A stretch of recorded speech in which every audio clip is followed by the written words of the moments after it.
오늘 우리에게 주신 하나님의 말씀은 요한계시록 2장 14절, 15절, 20절 그리고 민수기 22장부터 25장까지의 말씀입니다.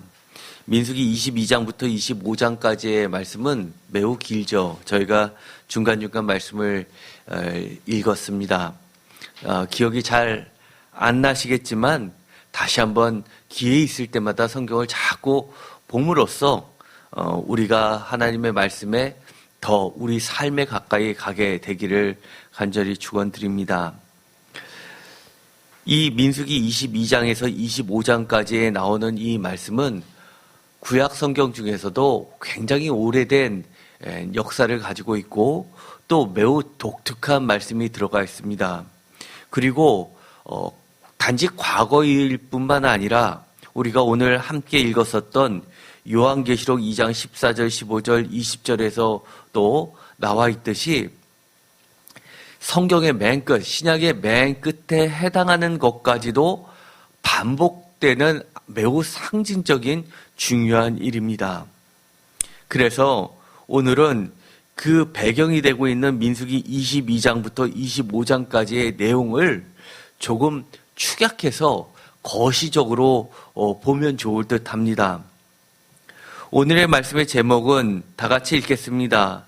정통 믿음 생활을 위협하는 강력한 내부의 적 발람, 니골라당, 이세벨의 혼합주의를 경계하라 입니다.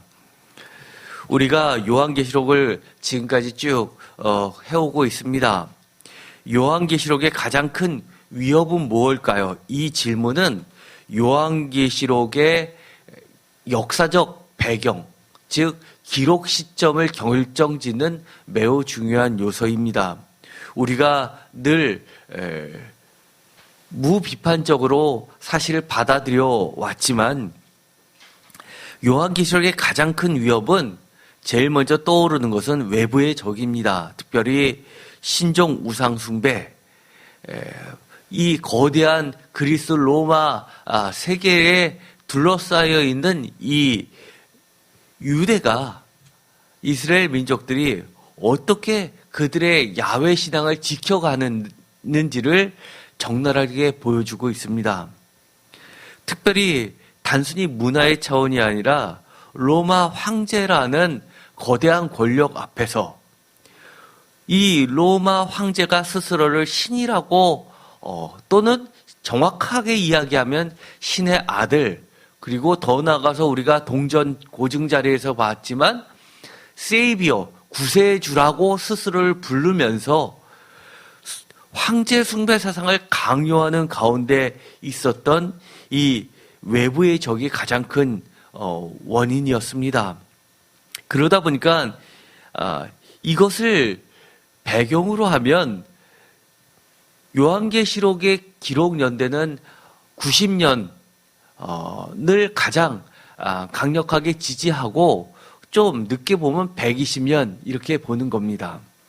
그래서 신족 우상 숭배, 로마 황제 숭배의 사상과 기독교 탄압이라는 것이 요한계시록의 가장 큰 위협이었죠. 조금 다른 견해들도 있습니다. 두 번째는 바로 유대교의 공격입니다. 이것은 굉장히 일찍 시대를 당겨잡습니다. 유대교의 공격이 가장 적나라하게 드러난 기록물은 성경 중에서 바로 요한복음이었죠. 요한복음에서는 유대교와 기독교가 분리되는 시점을 가장 잘 드러내고 있었습니다. 그래서 이 어릴 적부터 맹인인 소년을 눈을 뜨게 하자 부모를 불러다가 유대교의 지도자들이 질책하는 장면이 나오게 됩니다. 그리고 예수님이 제자들과의 대화 속에서도 너희들과 우리들을 분리시키는 것은 바로 유대교와 예수님을 믿는 이 초기 기독교의 공동체 사이의 간격을 드러나는 것이 우리, 그리고 상대편은 너희라고 하면서 유대교와 기독교의 분리를 나타내고 있습니다. 그래서 이 요한계시록의 기록 연대를 가장 빨리 보면 심지어 60년대 또는 70년대까지도 잡는 학자들이 있습니다. 그러나 이것은 좀 일찍 잡는 것이죠. 왜냐하면 사도 바울 때도 AD 50년 때도 가장 큰 주적은 오히려 사도행전을 보면 유대교였기 때문입니다. 그때는 로마의 어떤 공격이 그렇게 크게 두드러지지 않았다는 것을 사도행전을 통해서 알 수 있죠. 그래서 AD 50년 초기 기독교 공동체들부터 계속해서 지속되어 왔었지 어떤 요한계시록 때 급격히 증가되었다고는 보기 어렵습니다. 세 번째는 바로 내부의 적이라고 할 수 있는 겁니다. 이 혼합주의 거짓 교사들입니다. 그래서 특별히 요한계시록을 볼 때 요한계시록 1장에서 3장까지를 서론으로 보통 보는데 특별히 요한계시록 2장과 3장에 7교회가 나오게 되는데 7교회는 요한계시록의 서론일 뿐만 아니라 사실은 우리가 이미 자꾸 요한계시록을 보면 더 분명해지는 것이 요한계시록의 중심 사상은 2장과 3장입니다. 나머지 4장부터 그 뒷장의 이야기는 이 2장과 3장에 있었던 많은 교회들에게 요약적으로 2장, 3장에서 각각 이야기하고 공통적인 모든 이야기, 7개의 모두에게 해당하는 공통적인 이야기가 4장부터 마지막까지 이어졌다고 볼 수 있기 때문입니다. 그래서 어떤 학자들은 이 2장과 3장 중에 있었던 여러 가지 공격 요소들을 정리해 봤을 때 가장 많이 두드러지게 반복해서 나오는 것은 이 외부의 적의 이야기보다도 바로 내부의 적의 이야기가 메인이라는 겁니다. 물론 지금까지 이야기 중에서 가장 주류는 첫 번째 외부의 적입니다. 그런데 비주류로서 주목을 받지 못하다가 최근에 와서는 사실 가장 주목을 받게 점점점 확대되고 있는 것이 바로 내부의 적 혼합주의 거짓 교사의 문제입니다. 그래서 이 문제는 쉽지 않습니다. 우리가 많은 사람들이 헷갈려 하는 것들이 있습니다. 왜 로마의 공격 가운데서 유대교는 그렇게 공격을 받지 않았냐라는 겁니다. 똑같이 하나님을 믿는데 왜 기독교만 그렇게 탄압을 받았냐라는 겁니다. 그것은 그만큼 이 유대교와 기독교가 분리가 조금 더 심화가 되어서 요한복음 때보다는 더 심화가 돼서 오히려 유대교는 로마의 보호를 받았고 기독교만 심하게 박해를 받던 시대, 그러니까 복음서보다는 조금 더 나중 시대임을 알 수 있는 귀한 자료가 됩니다. 왜냐하면 예수님 시대에 가면 그러니까 AD 30년 정도에는 이미 헤롯 대왕의 공원이라고도 사실 역사학자들은 이야기합니다. 로마 정권에 적극적으로 협조하고 심지어 로마의 황제들이 저 이집트로 징벌을 나갈 때 헤롯 대왕이 사실은 많은 군대들을 협조를 했습니다. 그러므로 인해서 이 헤롯 대왕 가문들은 로마 황제로부터 보호를 받을 수 있었고 그리 섬기고 있는 종교적 문화를 자치구역으로서 인정을 받았던 겁니다. 그래서 유대교의 기반이 되었던 헤롯 대왕이 성전을 크게 증축할 수 있었던 것은 그만큼 세금을 감면받았기 때문이었고 제사를 지내는 것들이 어느 정도 보호를 받았기 때문이었습니다. 반면에 기독교는 그런 보호를 받고 있었던 유대교가 저기는 이단이다라고 이야기하면서 당국에다 기독교를 고발하면서 그렇게 분리가 심화될 수밖에 없었던 겁니다. 이것을 이해하면 아마 요한계시록을 이해하는데 조금 쉬울 듯합니다. 그런데 이처럼 세 번째 내부의 적이 가장 큰 요한계시록의 가장 큰 위협이었다라고 주장하는 이 학자들은 이 본문들을 굉장히 중요시 여깁니다. 예를 들어서 제일 처음 나왔던 에베소 교회에서 보면 요한계시록 2장 2절에 보면 이렇게 되어 있습니다. 내가 내 행위의 수고와 내 인내를 알고 또한 악한 자들을 용납하지 아니한 것과 자칭 사도라 하되 아닌 자들을 시험하여 그의 거짓된 것을 내가 드러낸 것, 칭찬하는 것이죠. 6절에 보면 이렇게 되어 있습니다.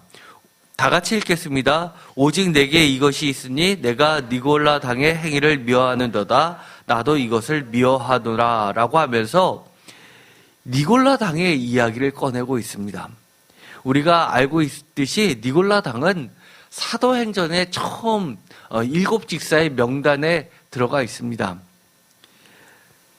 그렇지만 정확하게 성경에 이 니골라 당이 어떤 색깔을 가지고 구체적으로 그들의 교리가 무엇이었는지, 왜 니골라 당의 행위가 어떤 것인지는 나와 있진 않지만 이처럼 부분 나와 있었던 것을 보면 거짓된 것을 가르치는 거짓 교사들의 교훈이었다는 것을 알게 됩니다. 교회 역사, 교회 사회 가운데에서는 이처럼 정통 교리를 헬라주의화로 물들여서 마치 헬라 시대의 여러 가지 철학들을 가지고 오히려 기독교를 가리켰던 것들, 이런 것들을 이야기한다고 볼 수 있습니다. 또 요한계시록 2장 14절에 봐도 이런 말이 나옵니다. 이것은 세 번째 교회인 버가모 교회에 대한 이야기 중에 나와 있는 모습입니다. 14절, 그러나 내게 두어 가지 책망할 것이 있나니 거기 내게 발람의 교훈을 지키는 자들이 있도다. 발람이 발락을 가르쳐 이스라엘 자손 앞에 걸림돌을 놓아 우상의 제물을 먹게 하였고 또 행음하게 하였느니라. 15절, 이와 같이 내게도 니골라 당의 교훈을 지키는 자들이 있도다라고 하면서 에베소 교회에 나왔던 니골라 당의 교훈과 14절에는 이 구약 민수기 22장부터 25장까지 있었던 이 발람의 사건과 연결 지으면서 니골라 당의 교훈 이퀄 발람의 교훈으로서 구약과 신약을 연결하고 있다는 겁니다. 이들의 핵심은 바로 우상의 제물을 먹게 하여 결국은 행음하게까지 하였다라고 이야기를 합니다. 그런데 더 나아가서 이 네 번째 교회, 두아디라 교회 했던 얘기 중에서 요한계시록 2장 20절에는 한술 더 떠 이런 이야기도 나오게 됩니다. 그러나 내게 책명할 일이 있노니 자칭 선지자라 하는 여자 이세벨을 내게 용납함이니 그가 내 종들을 가르쳐 꾀어 행음하게 하고 우상의 제물을 먹게 하는도다 라고 하면서 행음, 우상의 제물이 바로 발람의 교훈하고 맞물려 있는 동일한 단어를 쓰면서 어디까지 나가냐 하면 자칭 선지자, 즉 거짓 선지자 여자 이세벨에까지 나가게 됩니다. 그러면서 22절에 보면 볼지어다 내가 그를 침상에 던질 터이요 또 그와 더불어 가늠하는 자들도 만일 그들의 행위를 회개하지 아니하면 큰 환난 가운데서 던지고라고 하면서 이 먹는 문제, 우상의 제물을 먹는 공동 식사의 문제가 나중에는 이 핵심적인 신앙의 문제까지 깊이 파고들었었던 첫 길목이었음을 알게 됩니다.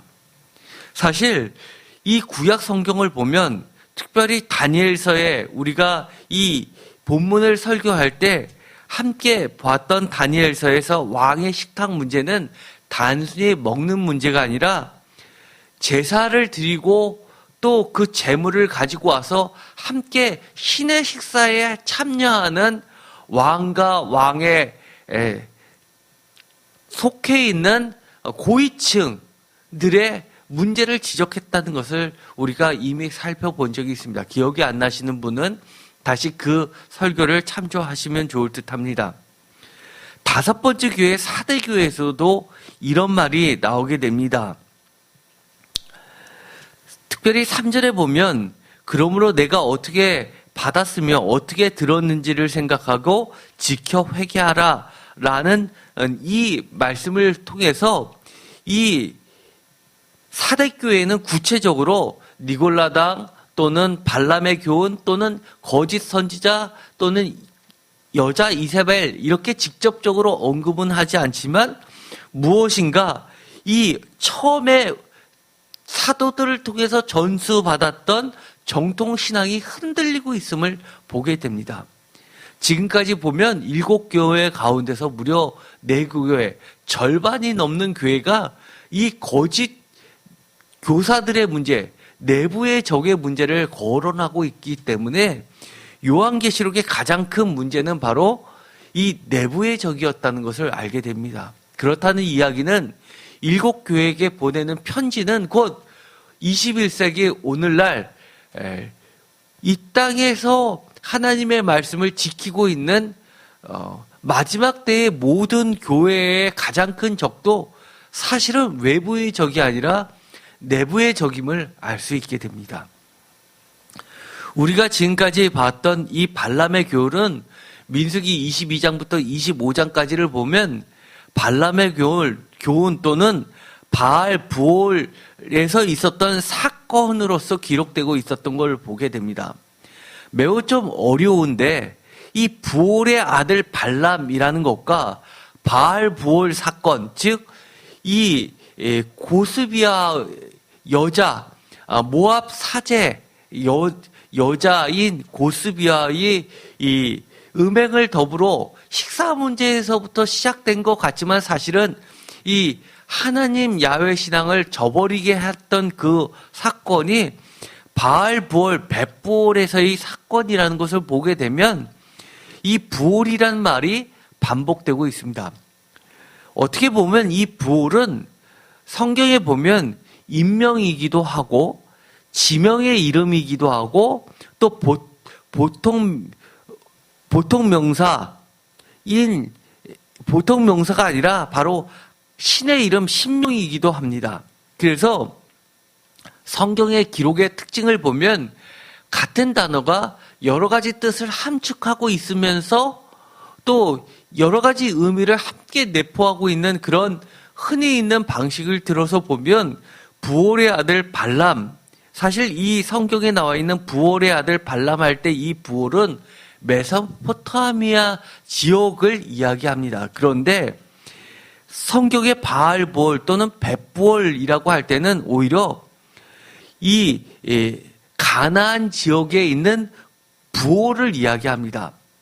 바알 부올은 그야말로 바알 신을 이야기하죠. 그런데 바알은 또 주인이라는 보통 명사의 뜻도 갖고 있습니다. 그래서 남편을 이야기할 때 우리 성경에는 남편이라고 번역이 되어 있지만 성경 원문은 바알로 되어 있는 본문들이 꽤 있습니다. 그래서 바알 부올이라는 것은 부올이라는 지역의 주인이라는 뜻도 됩니다. 또 벳부올은 부올의 베이트, 집입니다. 이럴 때는 마치 벳엘처럼 베델이 무엇이죠? 엘의 집입니다. 하나님을 만났던 이 하늘과 땅의 통로가 있었던 지명이기도 하죠. 그 이야기는 벳부올은 부올신의 집이라는 뜻도 됩니다. 이렇다는 이야기는 이 벳부올에서의 이 음식 먹는 문제는 단순히 음식의 문제가 아니라 우상 숭배, 즉 음행과 관련되어 있다는 것을 알게 됩니다. 복잡한데 정리하면 이렇습니다.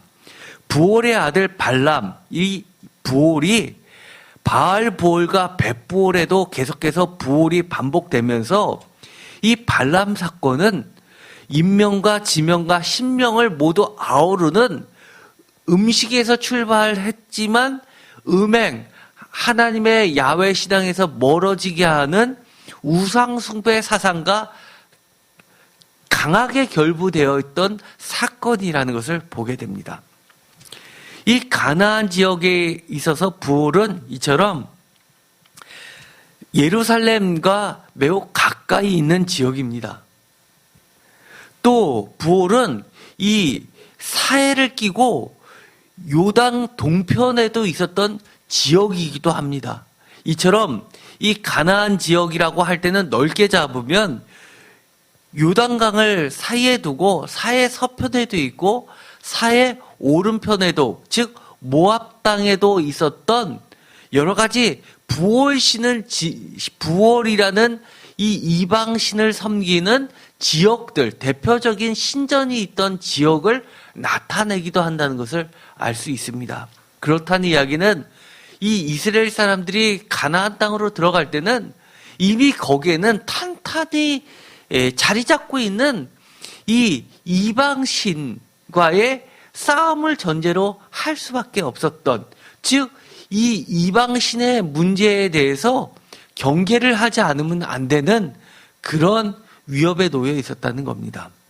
그럼에도 불구하고 그들이 이처럼 이방 신으로서 스며들 수 있었던 것은 눈에 보이게 정확하게 여기까지는 종교의 문제가 아니라 늘상 일상의 문제와 밀접하게 되어 있는 먹고 사는 문제, 곧 의식주의 문제와 문화의 문제와 깊이 결합되어 있는 이방 신의 문제가 바로 부월 사건이라는 겁니다.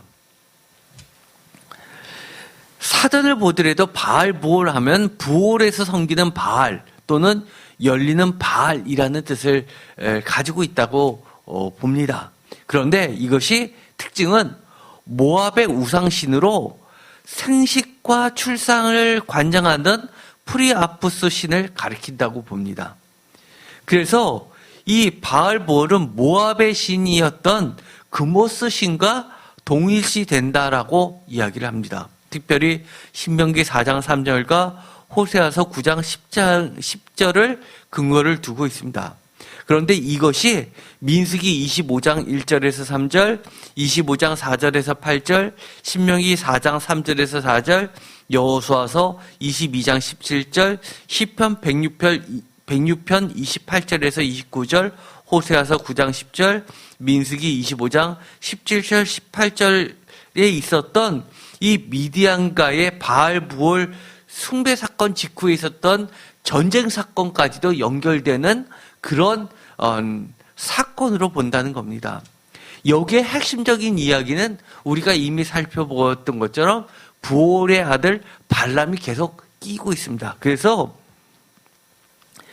이 민수기 31장에 보면 이 발람 역시 나중에 이스라엘 군대에 사로잡혀서 살아야 되는, 죽게 되는 사건까지 기록이 됩니다.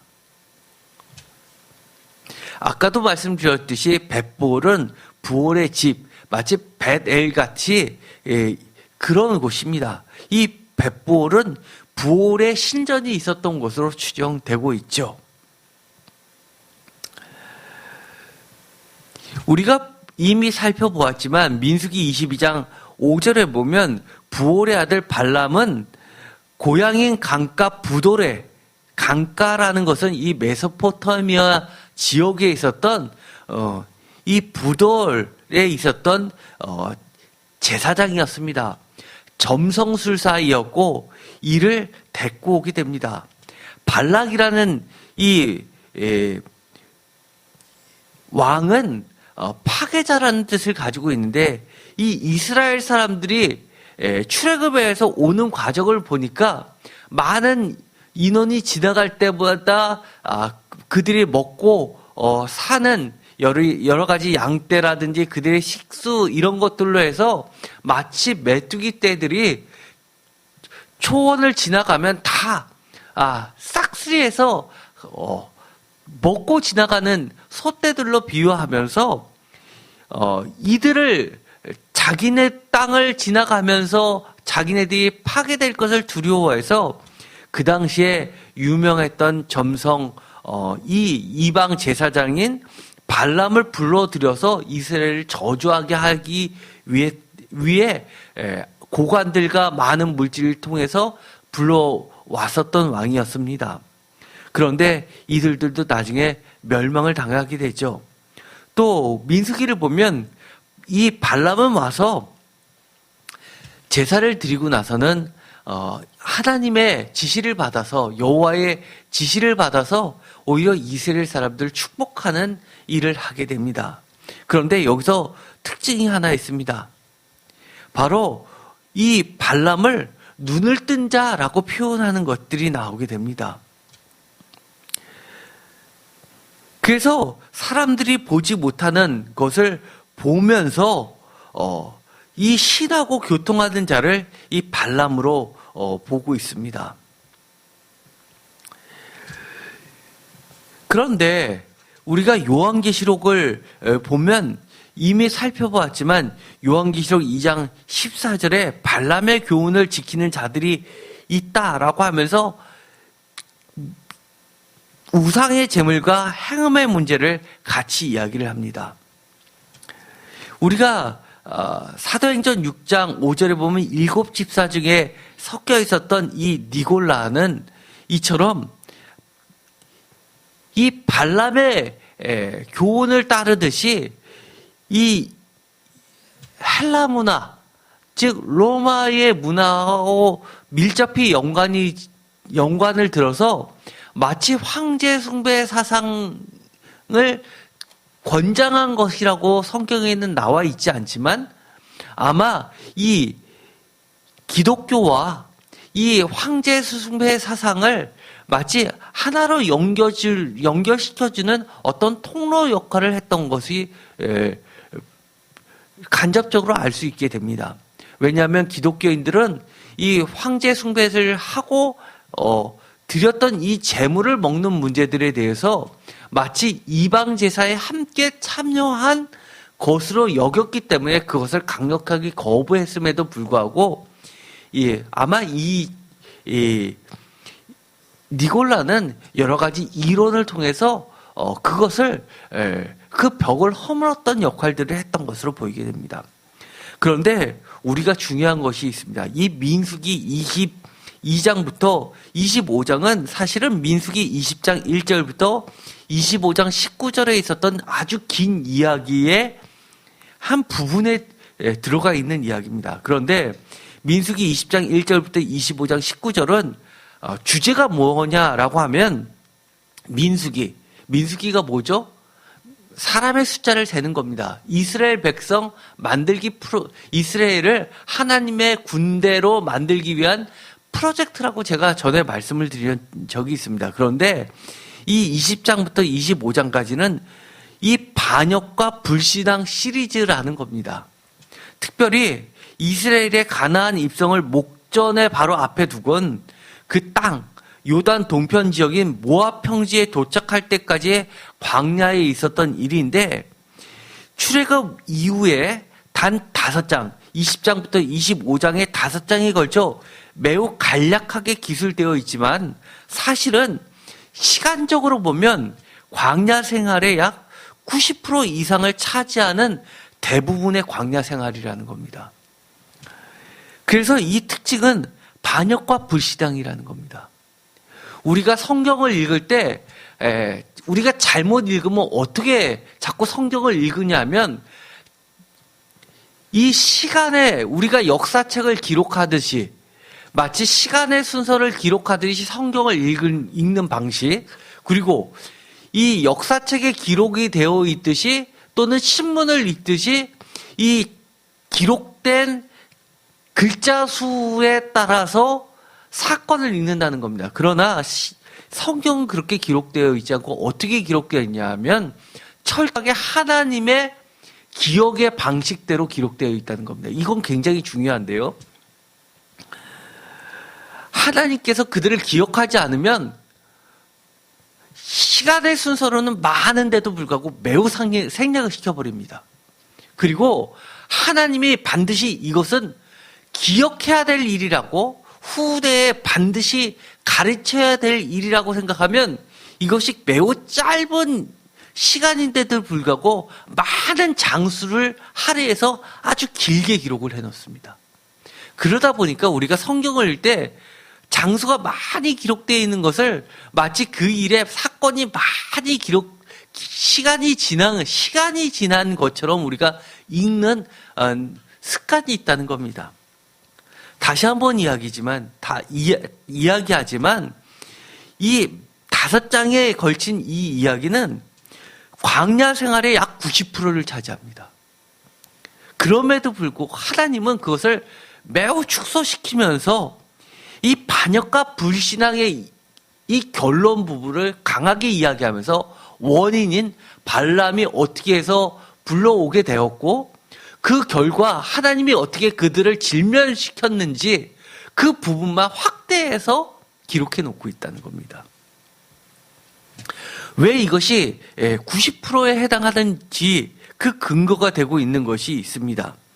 먼저 출애굽기 15장부터 시작해서 아마 지금 이 기록되어 있는 것은 제가 주보에도 이처럼 요약을 해놨습니다. 왜냐하면 이것은 여러 번 성경책이 기록해 놓고 나서 틈틈이 함께 읽어보면 좋기 때문입니다. 출애굽기 15장에서부터 민수기 14장까지가 굉장히 길게 기록되어 있지만 출애굽 이후에 광야 생활 아주 초기 1년 반의 이야기입니다.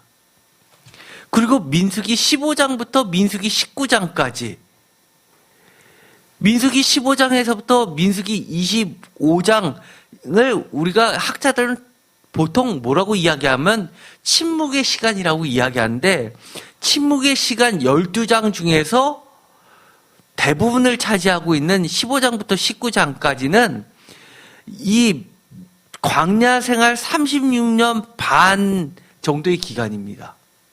상당히 길죠?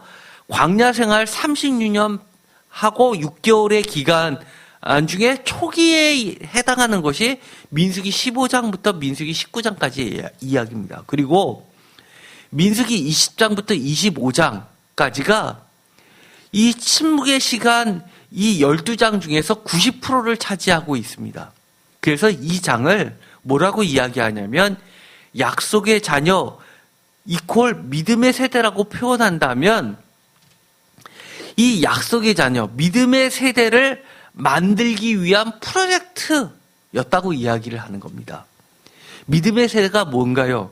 바로 하나님을 신뢰하는 세대이고 그것이 우리의 말로 쉬운 말로 이야기하면 신앙이라고 이야기하는 겁니다. 다른 말로 이야기하면 약속의 자녀라는 것입니다. 약속의 세대라는 겁니다. 그래서 우리가 성경을 구약 신학 이야기할 때 약이 바로 약속입니다. 옛 약속, 새 약속입니다. 그래서 우리는 이 믿음이 뭐냐라고 할 때 하나님의 약속을 신뢰하는 겁니다. 그런데 이 민수기 20장에서 25장은 무엇을 우리에게 가르쳐주고 있냐면 세대를 교체할 수밖에 없었던 이유들 중에서 첫 번째로서 이 발람의 교육을 지적하고 있다는 겁니다.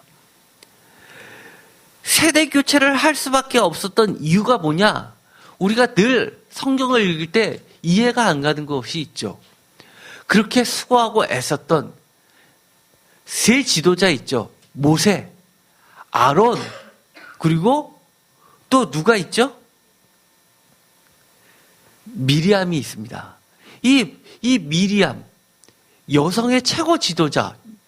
이 미리암이 히브리어로 하면 미리암이지만 헬라어로 하면 누가 된다고 그랬죠? 그것이 마리아입니다. 그 정도로 구약에서 중요한 인물인데 이 세 명이 가능하면 하나님께서 그들을 가나안 땅에 입성하게 한 다음에 눈을 감게 하셨으면 얼마나 좋았을까 하는 게 우리 모두의 생각 아닌가요? 그런데도 불구하고 하나님은 그들조차도 교체할 수밖에 없었다는 겁니다. 이 이야기는 우리가 요한계시록에까지도 이어지면 뭐냐면 우리도 이렇게 발람의 교훈을 따르면 하나님께서는 우리를 약속의 땅으로 데리고 가고 싶어 하시지만 어쩔 수 없이 우리도 세대 교체 대상이 될 수도 있다는 것을 경고하고 있다는 겁니다. 그것이 뭐냐? 발람의 교훈의 특징, 자기의 생각, 자기 마음, 자기 의지와 자기 눈에 좋아 보이는 대로 하는 세대라는 겁니다. 세대 교체의 가장 결정적인 이유, 가나안 땅 정탐 과정에서 보여준 불신앙, 바로 이것은 불신앙이 뭐죠? 한마디로 믿음 없음입니다. 다른 말로 하면 이것은 뭐냐 하면 비슷하지만 진짜가 아닌 거짓 믿음입니다. 하나님은 거짓 믿음을 비슷하니까 좀 고쳐라가 아니라 그건 아예 믿음이 없다라고 이야기하는 겁니다. 그래서 우리가 착각하기 쉬운 것은 내가 하나님을 믿고 교회도 나오고 나도 하나님을 믿는다라고 고백하고 예수님을 믿는다고 고백하지만 비슷하지만 진짜가 아니면 우리는 하나님 앞에서 어떤 존재입니까? 믿음이 없는 자인 겁니다. 이것은 아주 중요한 이야기입니다. 민수기 26장에 보면은요, 민수기 26장에 보면 인구조사 이야기가 나옵니다. 지금까지 우리가 뭐라고 얘기했죠? 민수기 20장에서 25장까지가 90%를 차지하는 약속의 자녀 마지막 세대를 그려내고 있습니다. 그런데 그 장을 바로 넘어가면 26장에 바로 뭐가 나오냐면 인구조사 이야기가 나옵니다. 그렇다는 이야기는 세대를 교체했다는 이야기입니다.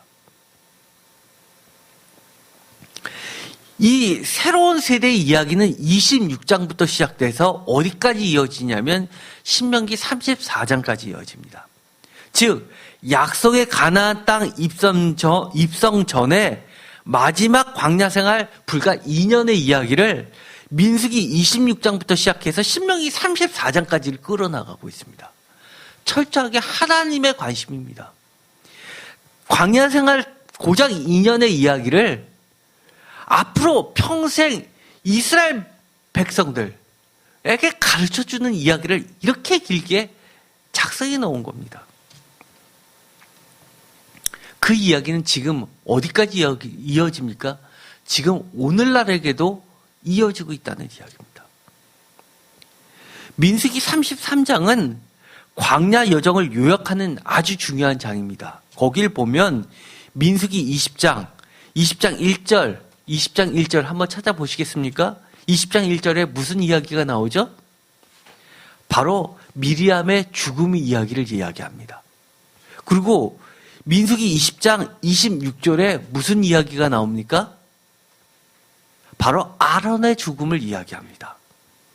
그리고 33장 38절에 보면 아론의 죽음이 언제라고 명시를 해놓고 있냐면 40년째 된 다섯째 달 초하루, 즉 40년 5월 1일이 바로 아론의 죽음이라는 겁니다. 그래서 이 1세대 지도자들의 죽음이 다 학자들은 뭐라고 추정을 하냐면 출애굽 있었던 40년째 있었던 일로 추정을 합니다. 물론 일부 학자들은 이 아론의 죽음은 민수기 33장 38절에 그렇게 기록이 되어 있으니까 마지막 해였다라고 다들 인정을 합니다. 그런데 20장 1절에 있는 미리암은 불과 20장 1절과 20장 26절 같은 장에 배열이 되어 있지만 이것은 같은 해가 아닐 수도 있다라고 추정을 합니다. 그 말도 맞는 말입니다. 하나님의 관점에서 읽어보면.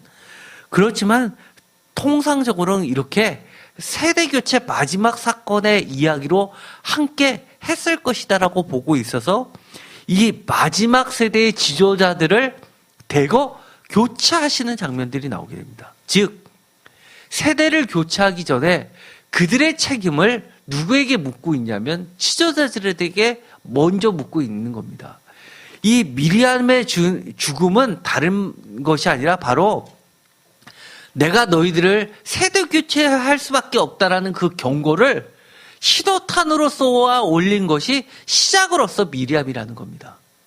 그런데도 불구하고 그들이 계속해서 하나님의 경고를 듣지 않으니까 결국은 모세까지 모두 다 갈릴 수밖에 없었고 모든 세대가 다 갈릴 수밖에 없었다는 것을 보여주고 있는 겁니다. 그래서 이 민수기 사건을 보면요, 특별히 20장부터 25장까지를 이렇게 보통 나눕니다. 민수기 20장 1절부터 29절까지를 여정을 보면요, 신광야, 성경에서 개역 성경에서 신이라고 표현되어 있지만 영어로 하면 ZIN이 있고 SIN이 있습니다. 그래서 여기서는 신광야라는 것은 영어로 취하면 Z에 해당합니다. 왜냐하면 히브리 알파벳에 쉰이 있고 신이 있기 때문에 그렇습니다.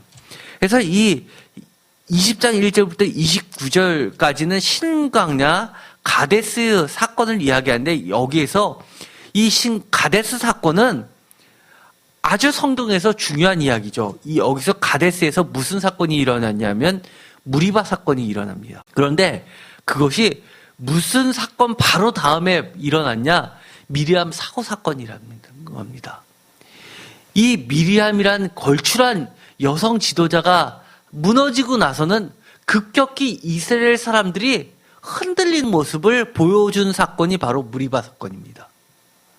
그렇다는 이야기는 얼마나 지도자가 이 백성들을 잘 인도했는지를 보여주게 됩니다. 한 명의 지도자가 사라짐으로 인해서 그 구심점이 흔들리면서 이 무리바 사건이 터져 나온 겁니다. 그리고 에돔 사건이 나오게 됩니다. 에돔 사건이 뭐죠? 에돔 사건에서부터 출발해서 바로 에돔을 통과하지 못하고 우회함으로써 백성들 사이에 불평이 쏟아지게 되고, 이 불평이 결국은 나중에 호르산에 가서 이 호르산에서 아론이 죽게 되고, 아론 사후 엘르아살이 대제사장으로 지도자가 또 교체되는 사건까지를 그려내고 있습니다. 두 번째, 민수기 21장 1절에서 3절까지는 네겝이 사박지대 아닙니까? 네겝 호르마 사건을 이야기합니다. 호르마가 뭐죠? 호르마는 모두 다 진멸한 사건입니다. 사실은 이 호르마라는 이 이야기는 언어적 유의가 있습니다. 아까 호르산이라고 할 때 이 호르산도 마찬가지인데요. 히브리어로 읽으면 호르하하르입니다. 이 말은 모음을 띄고 자음만 읽으면 히읗리을입니다. 호르라는 산의 이름이 호르인데, 산이라는 보통 명사도 하르입니다. 모음을 오로 붙이냐 아로 붙이냐 차이입니다. 그렇다는 이야기는 호르산이 사실은 지금 역사학자들 사이에서는 어디 있는지 잘 모릅니다.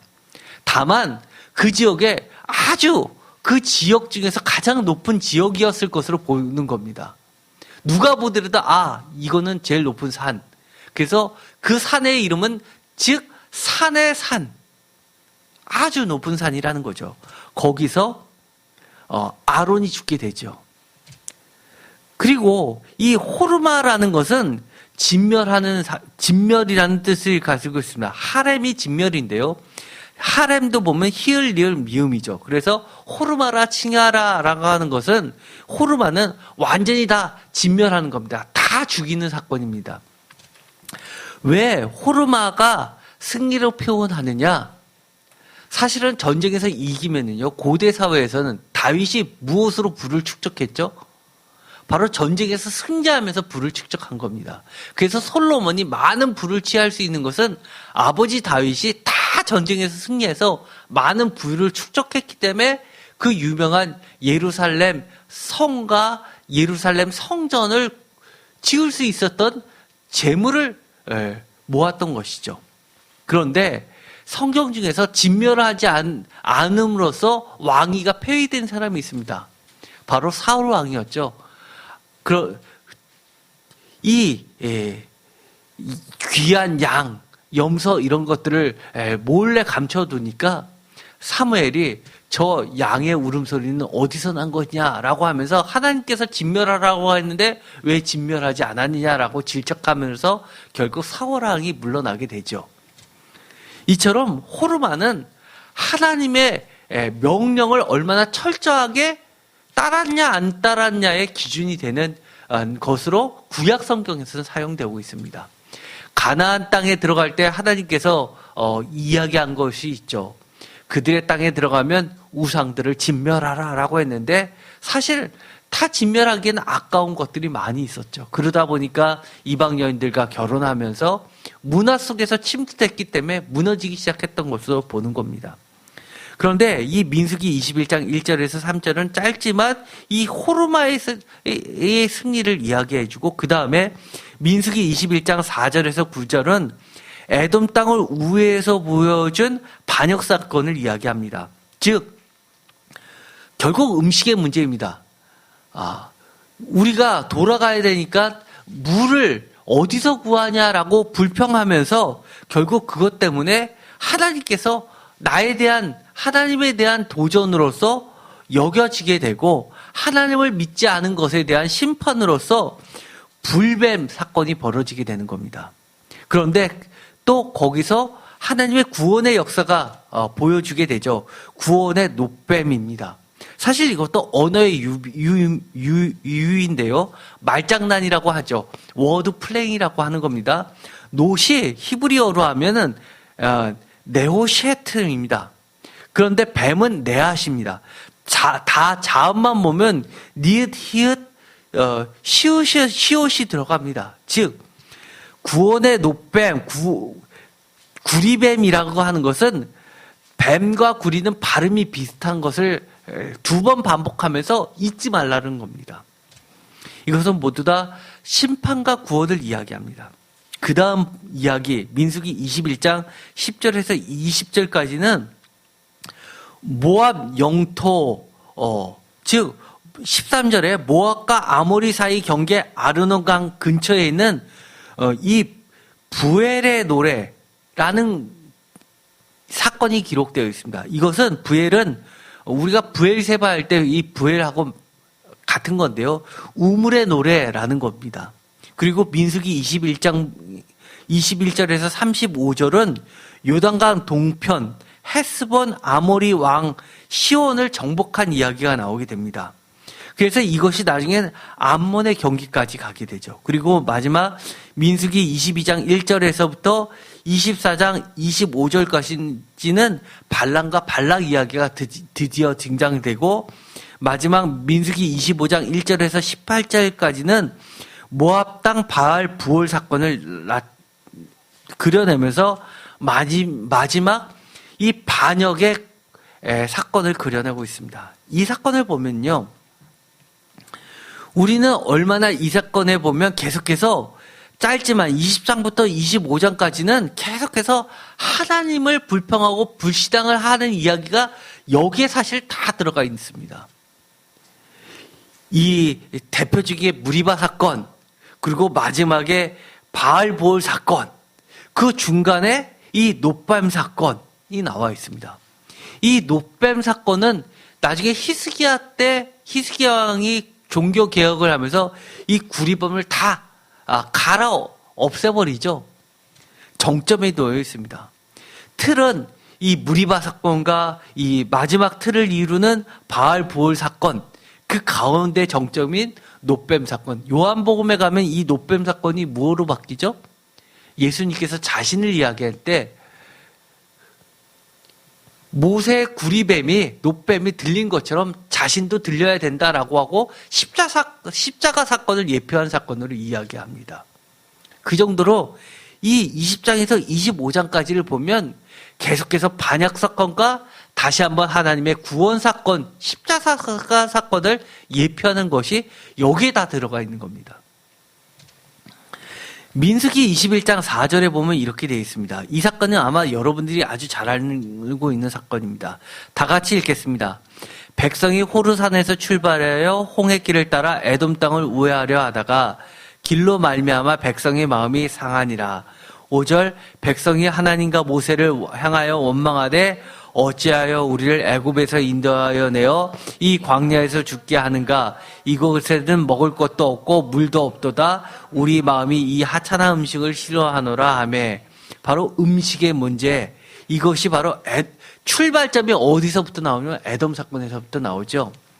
그런데 민수기 21장 4절에서는 에돔 땅을 우회한다고 나와 있습니다. 그런데 이 사건이 사실은 굉장히 오래된 사건이어서 신명기 2장 29절에 보면은요, 이런 말이 나오죠. 제가 신명기 할 때도 이 설교를 한 적이 있습니다. 2장 29절 다 같이 읽겠습니다.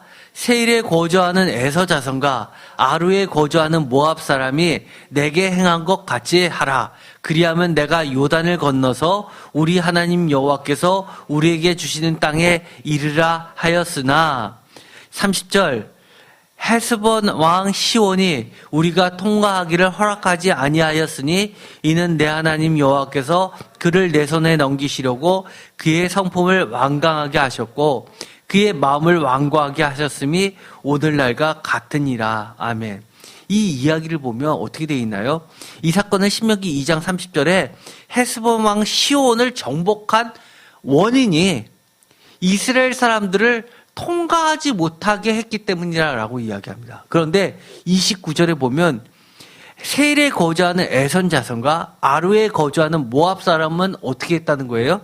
내게 행한 것 같이 헤스본 왕 시온도 우리에게 통과하기를 허락해달라고 부탁한 것을 봐서는 에선 자손 에돔은 통과를 해줬다는 겁니다. 이해되시나요? 사실 반대인 거죠. 그래서 성경은 이처럼 오래된 사건이다 보니까 이 구전으로 내려오다 보니까 그것이 상반되게 기록된 것이 있지만 어쨌든 간에 학자들은 신명기가 이 민수기보다 나중에 쓰여진 것이기 때문에 이 민수기 사건을 오리지널로 보고 있습니다. 그래서 에돔 후의 사건이 맞다라고 이렇게 학자들은 주로 보고 있습니다. 어쨌든 간에 신명기 사건을 보면 우리가 이런 부분도 성경이 기록되어 있기 때문에 기억할 필요가 있습니다. 민수기 21장에 보면요. 또 네겝 사건이 아까 보면 네겝 사건을 그려내고 있는데 아주 독특한 것이 있습니다.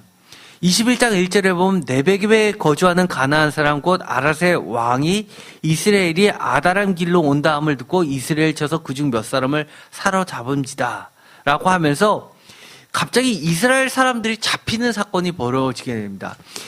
이 아다람 길로 온다 함을 듣고 라는데 이것은 고유명사로 이 길의 이름으로서 지명으로서 이것을 개역 성경은 그려내고 있습니다. 그런데 히브리어 원문을 읽는 학자들은 이것은 이 고유명사도 되지만 지명도 되지만 사실은 보통 명사로 읽어야 된다라고 이야기합니다. 뜻은 이렇습니다. 아다림 길이라는 것은 정탐꾼들의 길이라는 뜻입니다. 이것은 민수기 21장을 보면 사실 앞뒤 안 맞는 이야기가 나오는데요.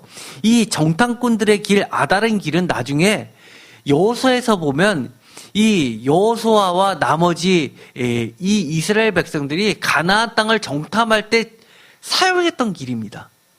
그렇기 때문에 이 아랏의 왕은 어떻게 이해를 했냐면 자기네들을 정복하기 위해서 스파이들이 몰래 스며드는 그런 길로 여겨들고 적대행위로 보고 이들을 잡아갔던 겁니다. 그런데 이것이 나중에 하나님께서 이들을 모두 멸하는 계기로 삼게 됩니다.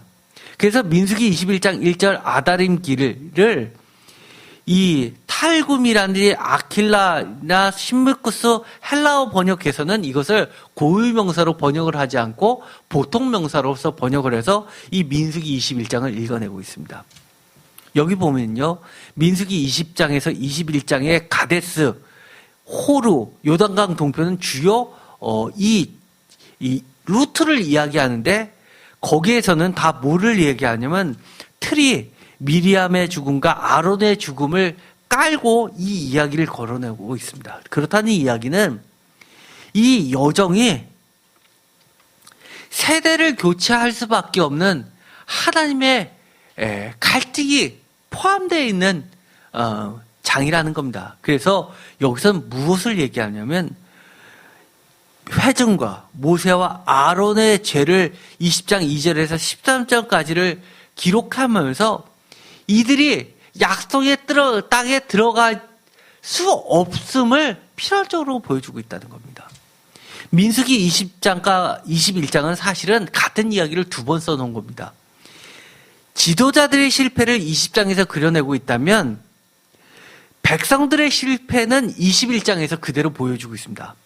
둘 다 20장과 21장은 32절로 구성되어 있어서 예를 들어서 20장 1절에 불안한 출발, 미련의 죽음, 21장 4절에 불안한 시작, 고통스러운 우회.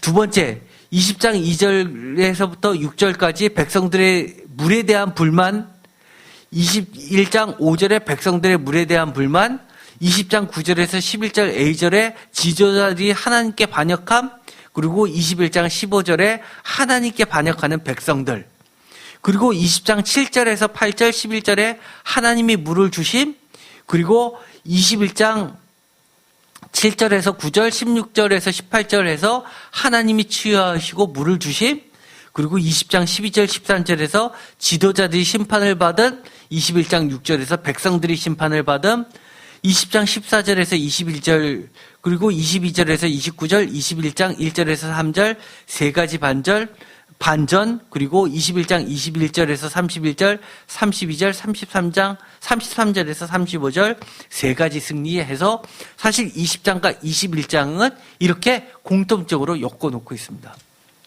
물론 모세의 죄를 많은 사람이 바위를 한 번 쳐야 되는데 두 번 쳤다 이렇게 이야기하는 건 제가 전에 설교를 할 때 분명히 이야기했죠. 이것은 잘못된 오해라고 이야기를 했습니다.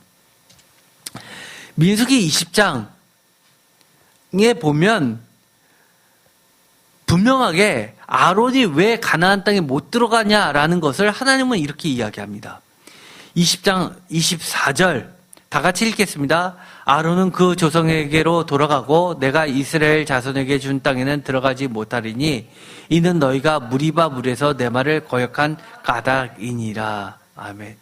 즉 20장에서 25장까지 많은 반역의 이야기에서 가장 중요한 핵심이 뭐라는 겁니까?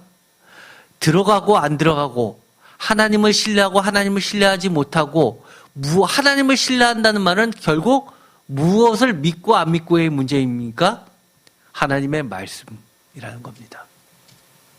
그래서 요한계시록에서 그렇게 이야기하는 것은 가장 강력한 적이라는 것은 외부의 적도 물론 있겠지만 결국 바른 신앙을 위협하는, 말씀을 어지럽히는 거짓된 교리 신앙들이라는 겁니다. 우리가 민수기를 읽다 보면요, 헷갈리는 것이 하나 있습니다. 민수기 25장 1절에서 3절까지를 보면 이스라엘이 원수 모압 여자들과 음행하는 사건이 나옵니다. 25장 14절에서 18절까지는 이스라엘의 영원한 원수 미디안에 나옵니다. 그러면 왜 갑자기 모압 이야기하다가 왜 갑자기 미디안을 정벌하라고 하는 이야기가 나오니까 어리둥절해 하시는 부분이 있는데요. 이것은 미디안족은 사실은 출애굽할 때부터 미디안 하면 생각나는 것이 있죠. 모세의 장인도 미디안족입니다. 그렇다는 이야기는 이 모압, 이 약속의 땅 바로 요단강 동편도 미디안족의 이야기가 나오는 걸 보면 미디안족은 부족들 연맹체라고 말씀드렸죠.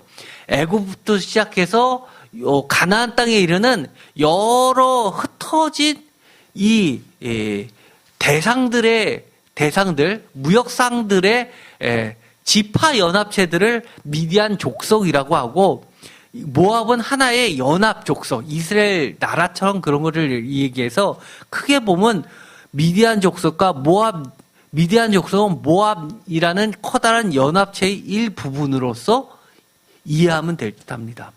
그런데 여기서 음행함과 이 원수 미디안과 연합했다라는 것이 하나님의 심판의 결정적인 판결이었습니다.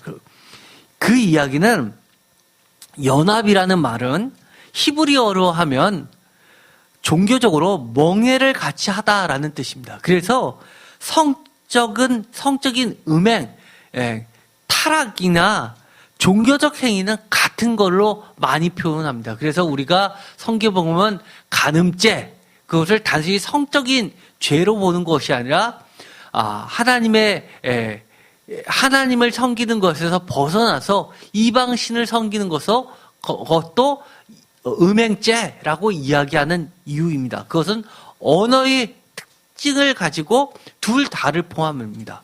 왜냐하면 우리가 고고학 자료를 많이 보면 이방, 특별히 가나안 신들은 하나같이 무엇을 중시했냐면 풍요를 상징했습니다. 풍요의 상징의 첫 번째는 이 바알과 관련된 신들은 하나같이 생식기를 강조하고 여성의 가슴을 여러 개를 그려 넣음으로써 다산을 상징했었던 것들을 보고 또 이 이스라엘 제사장들과 다르게 여성 제사장들을 두고 있었습니다. 그래서 여러 가지 음행했던 실질적인 행음의 행위도 같이 있었던 것을 보게 되죠.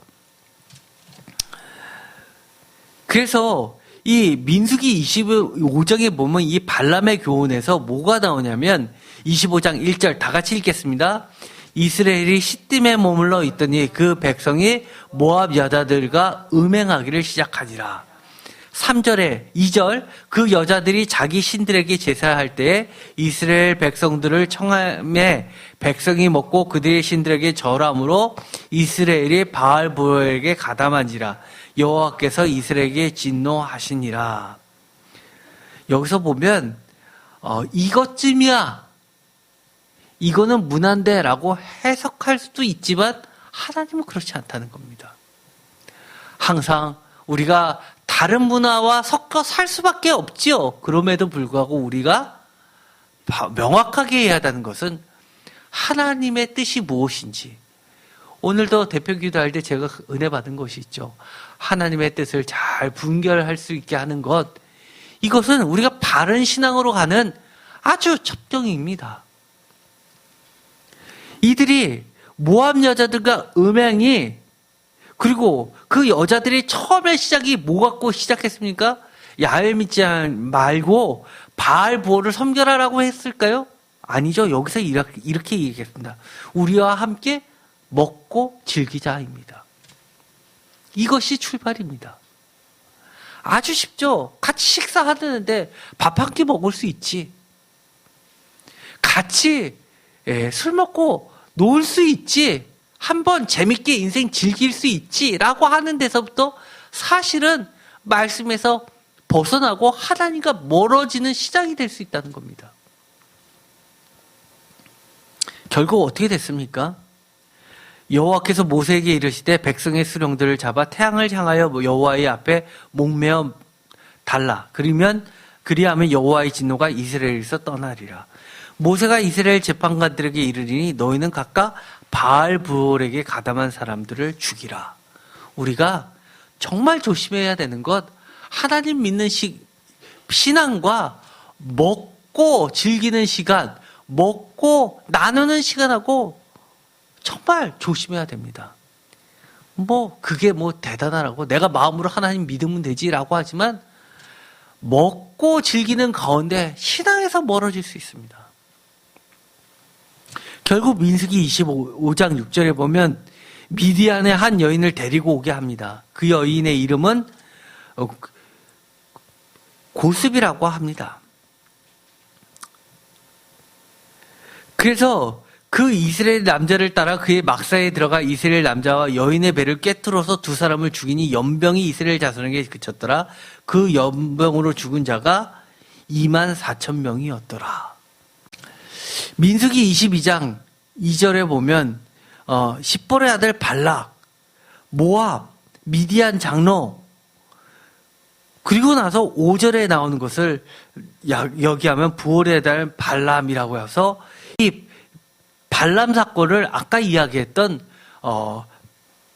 바알 부올 사건하고 연결을 짓고 있습니다. 그리고 22장 31절에 보면 다 같이 읽겠습니다. 그때 여호와께서 발람의 눈을 밝히심에 여호와의 사자가 손에 칼을 빼들고 길에 선 것을 보고 그가 보고 머리를 숙이고 엎드리니. 이 발람의 눈을 밝히십니다. 그래서 사실은 우리가 조심해야 되는 것은 우리가 보는 것은 우리가 판단합니다. 이 정도는 괜찮겠지. 이거는 괜찮을 거야. 그러나 우리가 보는 게 다가 아니라는 겁니다. 하나님이 보는 것을 보는 것이 정말 중요합니다. 하나님이 보는 것, 그것이 뭡니까? 하나님이 말씀으로 우리에게 기록해 놓으신 겁니다. 특징, 이렇게 이야기하죠. 민수기 25장 18절 다 같이 읽겠습니다.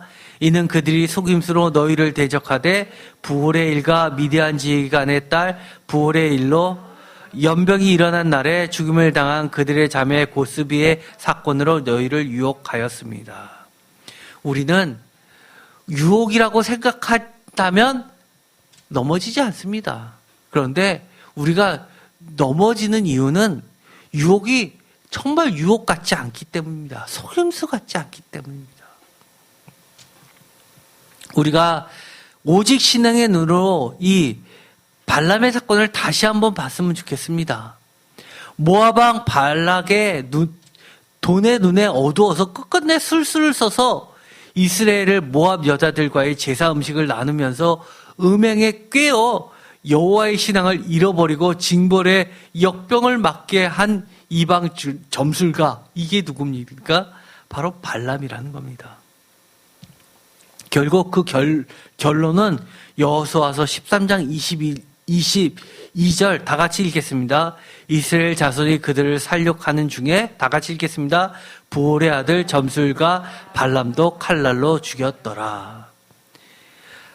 칼날로 우리의 육신만 죽임을 당하면 그나마 다행이게요. 지금 우리에게는 요한계시록을 통해서 우리에게 뭐라고 경고하시는 겁니까? 너 잘못하다간 영원한 형벌에 죽을 수밖에 없다라고 이야기를 하시는 겁니다. 오늘 다시 한번 결론적으로 정리하면 이렇습니다. 요한계시록 2장 3장에 무려 4번에 걸쳐서 나오는 여러 가지 것들, 예를 들어서 발람의 사건, 니골라당의 사건, 거짓 선지자 이사벨의 사건, 이 모든 것들은 다 뭡니까? 우리 눈에 보이는, 우리 생각에 괜찮은 것들, 이 정도는 괜찮겠지 하는 것들, 그 시작에서부터 아주 작은 것에부터 출발했지만 그 나중은 우리도 세대 교체 당할 수밖에 없는, 영원한 죽음으로 갈 수밖에 없는 사건이 될 수 있다는 겁니다. 그래서 우리는 어떻게 해야 됩니까? 늘 말씀에 깨어서 하나님의 우리의 눈을 열어주실 때 우리의 눈을 열어서 하나님의 말씀에 집중하고 그 말씀대로 가는, 그래서 내부의 적에 승리하는 자가 되는 것입니다. 이제 마치겠습니다. 우리 모두 다시 한번 우리가 하나님의 말씀에 집중하고 말씀대로 깨어 승리하는 자가 모두 되기를 축원드립니다. 기도하겠습니다. 하나님, 우리가 다시 한번 가장 강력한 우리의 적은 거짓 믿음으로 유혹하는 내부의 적이라는 사실입니다. 때로는 우리 눈에 보여서 그럴싸해 보여서 이 정도는 괜찮겠지라고 하는 것들에 대해서 단호하게 하나님의 말씀대로 말씀에 집중할 수 있게 하여 주시옵소서. 우리도 결국 세대 교체되어서 영원한 약속의 땅에 못 들어갈까 봐 두렵습니다. 성령님이여 우리를 끝까지 붙잡아 주시옵시고 정말 사소한 문제들, 먹고 사는 문제, 또 문화의 문제들에 대해서 단호할 수 있게 하여 주시옵소서. 예수 그리스도의 이름으로 기도드렸습니다. 아멘.